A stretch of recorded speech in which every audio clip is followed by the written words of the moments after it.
I'm Amanda Babington, and I'm here outside a lovely chapel in the Peak District where I'm recording an album of music for this instrument, the Musette.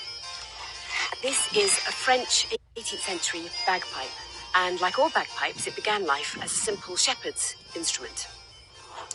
Its closest living relatives are the Northumbrian and Irish Ellen pipes, with whom it shares a number of features, including the bellows.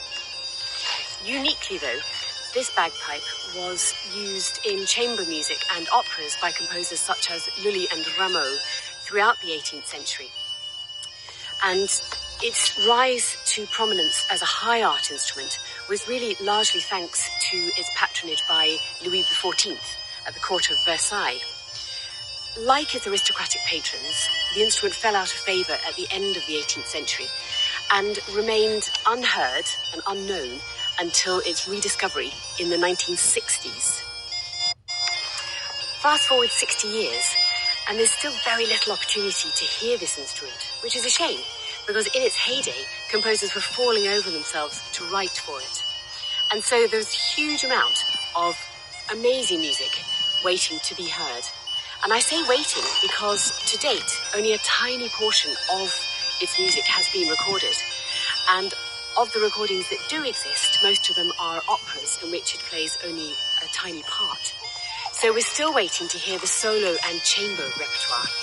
This album is of music for Musette and Continuo, and none of it has been recorded before. In fact, very little of it has probably even been performed since the 18th century. The music reflects the changes in taste in France at the time. Some of it is the old French dance suites, some of it follows the newer Italian sonata form, and some works refer back to its rustic heritage. All of these works could have been heard at the court of Versailles. I've been playing Baroque music professionally for the last 15 years or so, with ensembles in the UK and France as a violinist and recorder player, and I've always had a particular love for French Baroque music. From the moment I heard this instrument, I was fascinated by its unique sound world, and the more I found out about it, the more fascinated, or perhaps obsessed, I became. I was once told that bagpipes were a passport to the world. Travel is a particularly rare commodity at the moment, but this is your chance to share with me my journey through this amazing repertoire with this fascinating and enchanting instrument. Thank you very much for your support.